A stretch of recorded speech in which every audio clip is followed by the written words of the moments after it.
Jemi bashkë të dashurmish në minutat e fundit në fakt, të cilët I kushtojnë gjithmonë intervistës.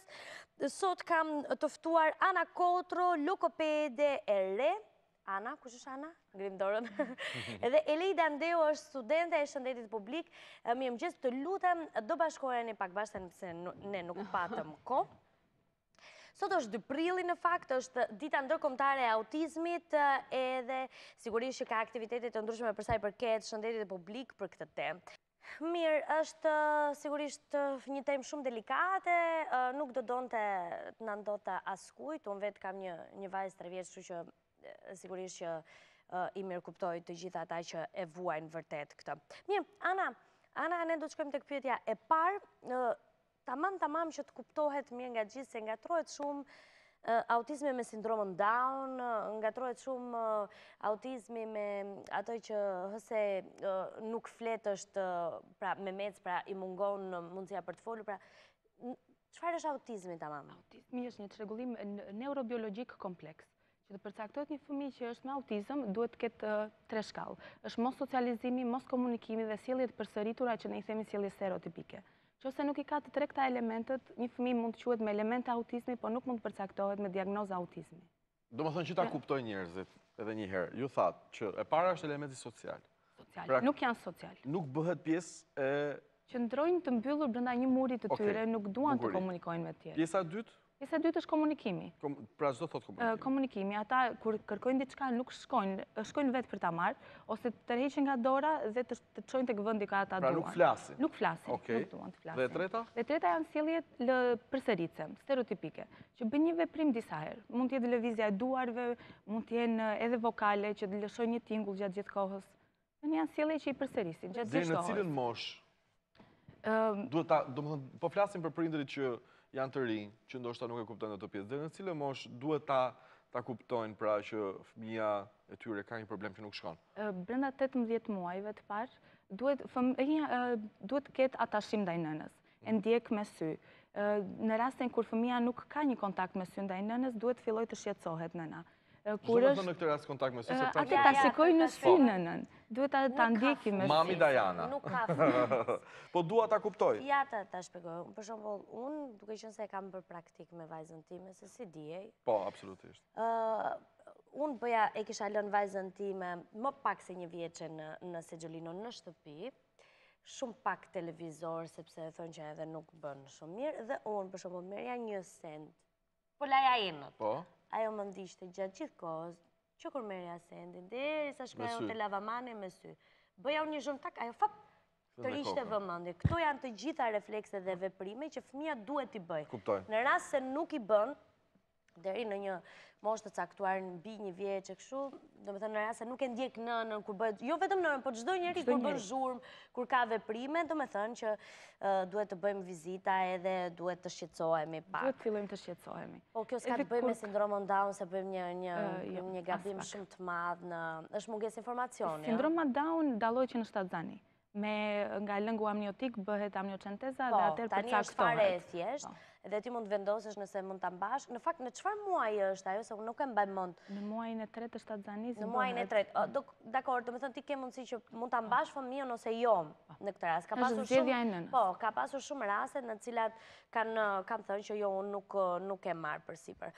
Mirë, a ka disa shenja që mund ta ndihmojnë një nënë e tham, në fakt, kujt do të mund t'i drejtohet prindi kur ka dyshime? Realisht I drejtohet mjekut neuropediatër.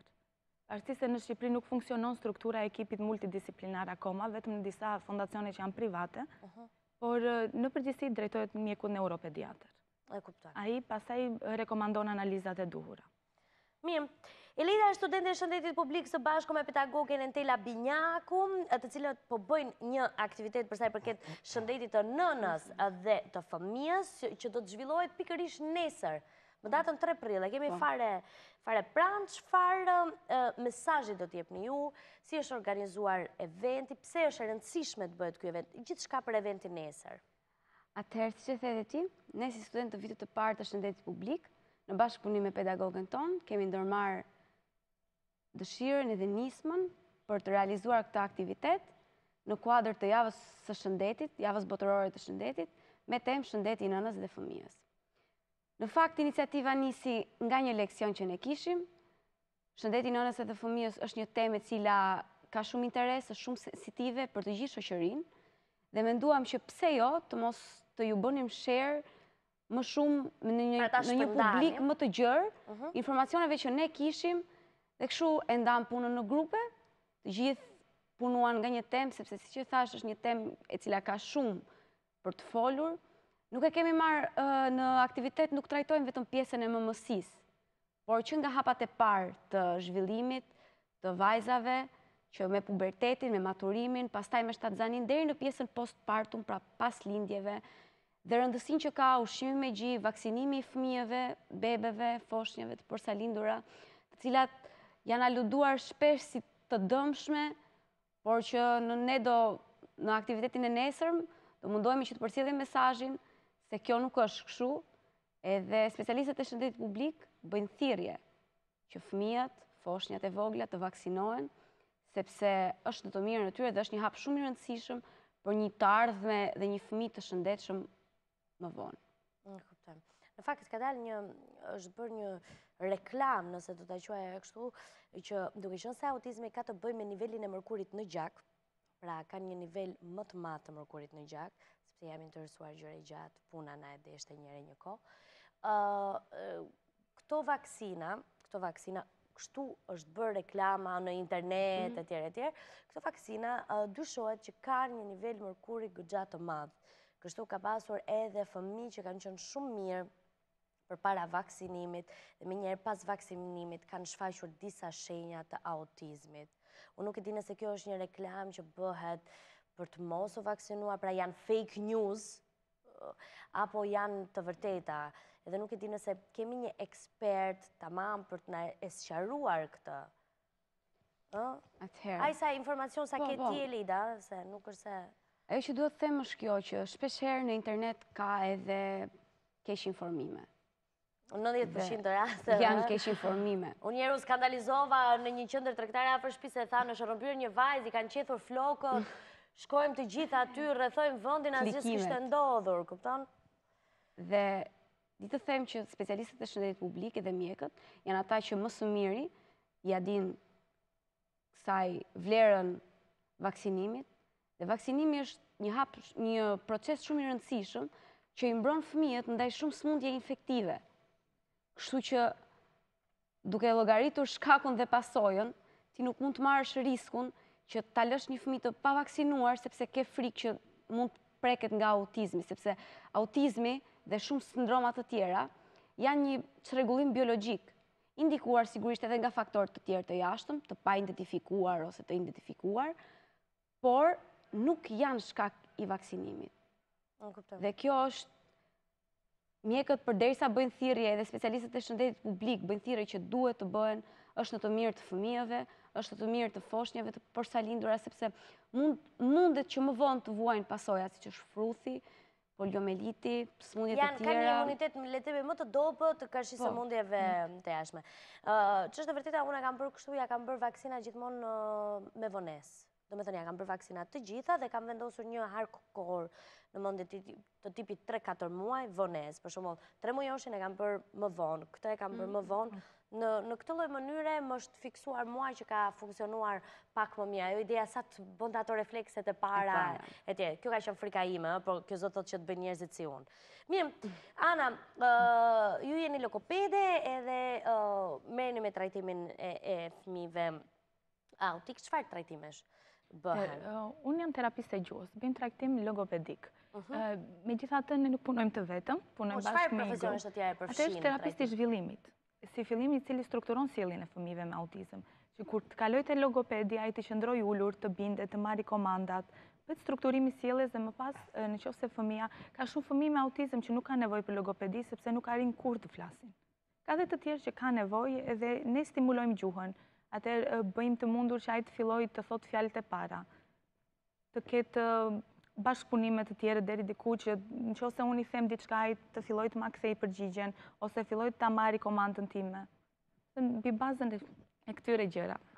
Ka shumë përmirësime në këto qendrat, për sa i përket trajtimit të autizmit, kanë përmirësime fëmijët aty? Po, kanë shumë Është e vërtet, duhen në qendra të specializuara tamam, nuk mund ta çosh në çdo lloj qendër, por kanë të bëjnë edhe prindrit në shtëpi. Nëse ke një nën që u lëret gjatë gjithë kohës, dhe është gjatë gjithë kohës me trauma për veten në tru, normalisht që ti do jesh ashtu.